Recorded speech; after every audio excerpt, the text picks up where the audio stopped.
Olá e bem-vindos! Hoje a gente vai fundo em um dos capítulos assim mais densos e transformadores do Evangelho de Lucas, o capítulo 9. Um capítulo fundamental. Exato. E para nos guiar, estamos com os comentários e notas de duas fontes excelentes, a Bíblia de Estudo Holman e a Bíblia de Estudo NAA. A nossa missão aqui é entender por que esse capítulo é um ponto de virada tão crucial. Sem dúvida. Não é só uma lista de eventos, né? Parece que redefine tudo. Pois é. Lucas constrói esse capítulo de uma forma muito inteligente. Ele nos joga de um pico de poder para um vale de fracasso, sabe? De uma revelação gloriosa para uma incompreensão quase teimosa. E as nossas fontes vão ajudar a gente a ver que a ordem dos acontecimentos não é nem um pouco acidental. Lucas está montando um argumento sobre quem Jesus é de verdade e, mais importante, o que significa segui-lo. E pelo visto, a jornada é cheia de paradoxos. Muitos. Ótimo, então vamos começar por aí. O capítulo abre com Jesus enviando os 12 numa missão, mas as instruções são no mínimo estranhas. Bem estranhas. Ele dá poder sobre demônios para curar doenças, mas proíbe que eles levem o básico. Sem bordão, sem sacola, sem pão, sem dinheiro. Isso me parece, sei lá, um teste de confiança levado ao extremo. É. Quase como dizer, olha, eu dou todo o poder espiritual, mas nenhuma segurança material. E essa é exatamente a lição. A Bíblia de Estudo NAA destaca que essa não é uma missão de conquista, é uma missão de aprendizado. O objetivo era ensiná-los a depender, assim, de forma radical, de Deus. Ah, entendi. Para a provisão, para a hospitalidade das pessoas, para o sustento. A autoridade que eles recebem não vem deles, é uma extensão direta do ministério de Jesus.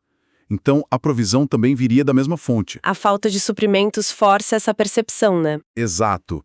É um treinamento prático na economia do reino que funciona com uma lógica totalmente diferente da nossa. E essa ideia de que a missão deles é uma extensão do trabalho de Jesus é algo que as fontes reforçam, né? Eu lembro de ter visto na Now uma tabela que achei fascinante. Sei qual é. Ela mostra paralelos diretos entre os milagres de Jesus, os que Pedro realiza depois lá em Atos e até os de Paulo. Curar coxos, ressuscitar mortos, não são eventos isolados. É como se Lucas estivesse dizendo desde o começo: prestem atenção, o que começa aqui vai continuar. É uma observação crucial. Essa tabela solidifica a ideia de sucessão apostólica, não no sentido institucional, mas no sentido da continuidade do poder e da missão. Certo? E essa missão também tinha um lado sério, de julgamento. A instrução de sacudir o pó dos pés contra quem não os recebesse era um gesto simbólico muito pesado. Ah, é? Na cultura judaica, era o que se fazia ao sair de um território gentil, um lugar considerado impuro. Ao fazerem isso numa cidade judaica, eles estavam declarando que aquela cidade, ao rejeitar a mensagem, estava se colocando fora da aliança com Deus. Nossa. Então a missão era, ao mesmo tempo, um convite e uma advertência bem séria. Exatamente. Isso explica o alvoroço que veio depois. A fama se espalha tanto que chega nos ouvidos do governante, Herodes, que fica completamente confuso. Perplexo, né? Totalmente. As pessoas começam a especular. Seria João Batista que voltou dos mortos? Seria o profeta Elias? Ou algum outro profeta antigo? Essa confusão toda parece que prepara o palco para a pergunta central do capítulo. Sim, a perplexidade de Herodes espelha a confusão de toda a nação. As pessoas viam os sinais, os milagres, o poder, mas tentavam encaixar Jesus em categorias que já conheciam. Profeta, revolucionário. Isso. Talvez um novo Elias. Ninguém conseguia entender a totalidade do que estava acontecendo. E é nesse momento, com um ar cheio de perguntas, que Jesus se afasta com os discípulos para fazer a pergunta mais direta possível. Certo. Ele primeiro pergunta o que as multidões estão dizendo, e eles repetem os rumores, mas aí ele vira o foco direto para eles. E vocês, quem dizem que eu sou? O momento da verdade. E aí que Pedro, falando por todos, dá a resposta que se tornaria a base da fé cristã. O Senhor é o Cristo de Deus. A gente espera fogos de artifício, uma celebração, mas o que acontece em seguida é um anticlímax total. É mais que um anticlímax. É uma reviravolta desconcertante. Jesus os proíbe severamente de contar isso para alguém. Uhum. E logo em seguida, pela primeira vez, ele anuncia o destino dele. Ele não fala de um trono, mas de sofrimento. Não de conquista, mas de rejeição. De morte. De morte e ressurreição. Ambas as fontes, Holman e Naá, marcam esse momento como o grande ponto de virada do Evangelho de Lucas. Então, espera um pouco. Ele acaba de ser identificado como Messias, o Cristo, o auge da esperança judaica, e a primeira coisa que ele faz é silenciar todo mundo e anunciar que vai morrer. Exato. Isso é o oposto do que qualquer um esperaria. As fontes ajudam a entender esse paradoxo. Elas ajudam a ver que o paradoxo é a mensagem. A confissão de Pedro estava teologicamente correta, mas a compreensão dele do que o título Cristo significava... Estava completamente errada. Completamente. A expectativa popular e a dos discípulos era de um Messias político, um líder militar que expulsaria os romanos... E restauraria a glória de Israel. Isso. Jesus precisava destruir essa imagem antes que ela se espalhasse. Ele redefine o messianismo conectando não à glória terrena, mas ao sacrifício e ao serviço. Ele está dizendo, sim, eu sou o Messias, mas não o Messias que vocês estão esperando. Essa redefinição é brutal. E o que vem a seguir parece, à primeira vista, não ter nenhuma conexão. Logo depois de falar sobre sofrimento e morte, a gente tem um dos milagres mais calorosos, a alimentação dos 5.000. Um dos mais famosos. A fonte Holman até nota que este é o único milagre, fora a ressurreição, que aparece nos 4 evangelhos, o que já nos diz que tem algo muito importante acontecendo ali. Sim, e a importância não está só no espetáculo. É uma lição prática que contrasta diretamente com a conversa anterior. Os discípulos, operando na lógica do mundo, da escassez, dizem, despede a multidão, não temos como alimentá-los. A lógica pragmática. Pragmática e limitada. Jesus, por outro lado, opera na lógica do reino, compaixão e abundância. E o detalhe genial é que ele não faz o milagre sozinho. Ele diz, deem-lhes vocês de comer. Eles os envolvem no processo. Exato. Eles os faz organizar as pessoas, pegar os poucos pães e peixes e distribuir. Eles os transformam de espectadores passivos em participantes ativos do milagre. É uma aula sobre como a provisão de Deus funciona através da nossa participação, mesmo quando nossos recursos parecem ridículos. Isso mesmo. E o contraste de cenários é incrível. No momento, eles estão no meio da multidão, lidando com a preocupação terrena de como alimentar todo mundo, e logo em seguida, Jesus os leva para o extremo oposto. A solidão e a glória de um monte. A mudança de cenário é total. O que acontece lá em cima? Lá em cima acontece a transfiguração. Talvez o momento de maior revelação divina no ministério de Jesus. Ele leva seu círculo íntimo, Pedro, Tiago e João, e a aparência dele se transforma. O rosto brilha, as roupas ficam de um branco resplandecente. E aí aparecem 2 figuras monumentais do Antigo Testamento aparecem conversando com ele, Moisés e Elias. Certo, Moisés e Elias. Minha primeira reação é que são figuras gigantescas, claro. Mas por que eles? Por que não Abraão ou Davi? O que as fontes dizem sobre o simbolismo específico deles estarem ali? A escolha é tudo menos aleatória. A fonte NASP explica de forma muito clara.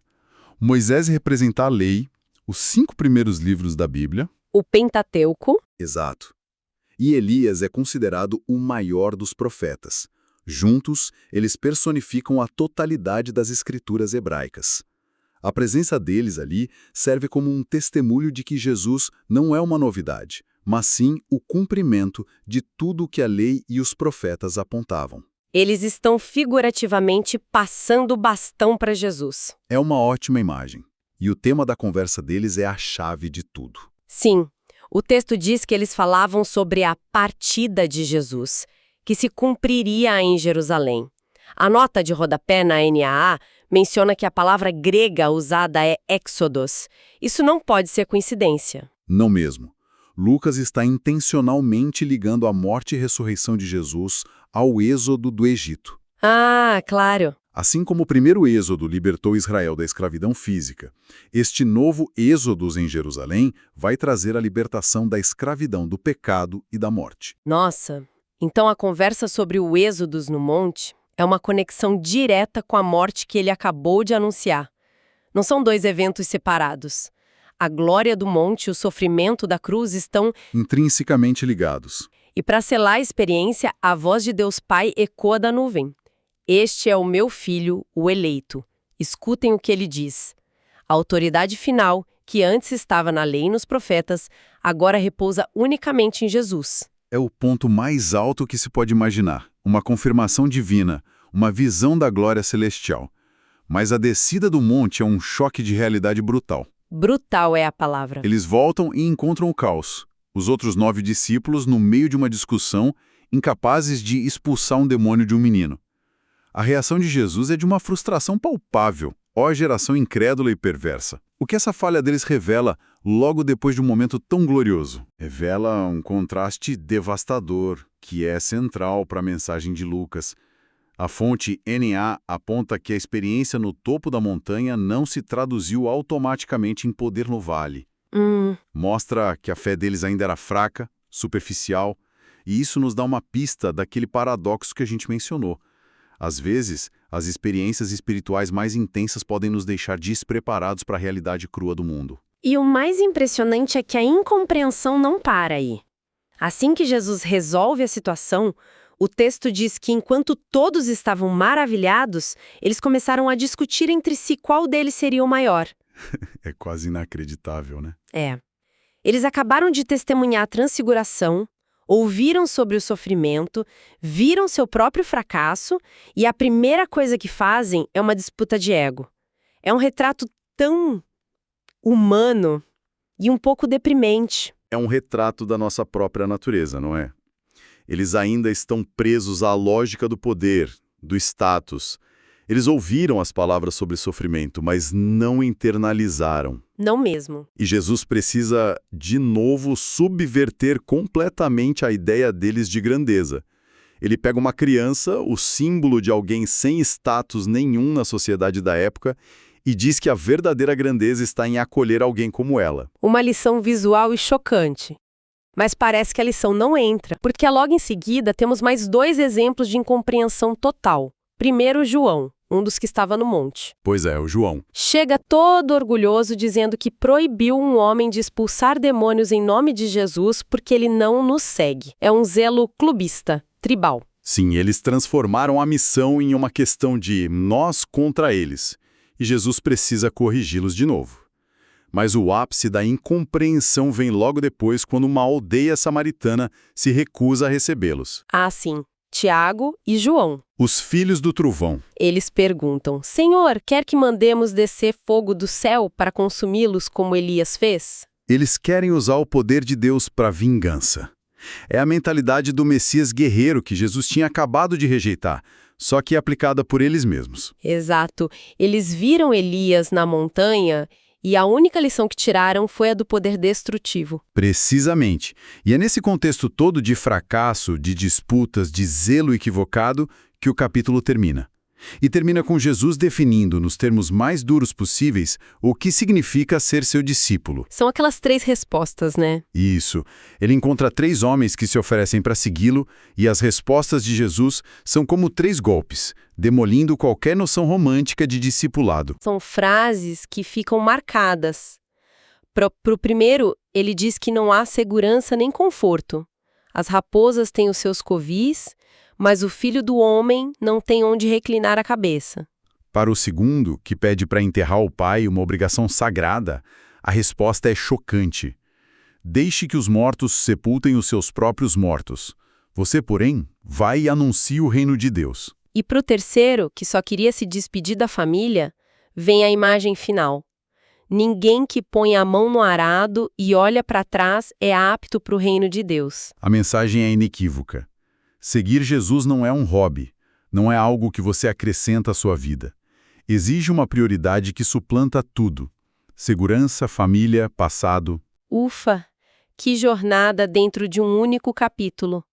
A gente começa com os discípulos recebendo o poder, passa pela grande confissão de Pedro, que é imediatamente seguida pela revelação do Messias sofredor. Subimos ao Monte da Transfiguração e caímos de volta no Vale da Incredulidade do fracasso humano.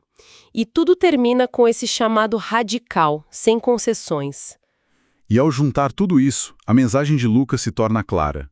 O capítulo 9 força o leitor, assim como forçou os discípulos, a redefinir tudo. Tudo mesmo. O verdadeiro poder não é invocar fogo do céu, mas curar um menino. A verdadeira grandeza não é ser o maior, mas acolher uma criança. E a verdadeira missão não é sobre construir um clube exclusivo, mas sobre anunciar o reino com um compromisso que não olha para trás. Isso nos leva a um pensamento final, algo para refletir. As fontes nos mostram de forma muito clara que, mesmo depois de testemunharem a transfiguração, os discípulos mais próximos continuaram cegos, interpretando tudo pela ótica do poder e do status. Isso deixa a gente com uma pergunta provocadora. De que maneiras as nossas próprias experiências mais marcantes, os nossos momentos no monte, podem, paradoxalmente, nos tornar menos atentos à humildade e ao serviço simples que a jornada no vale do dia a dia realmente exige?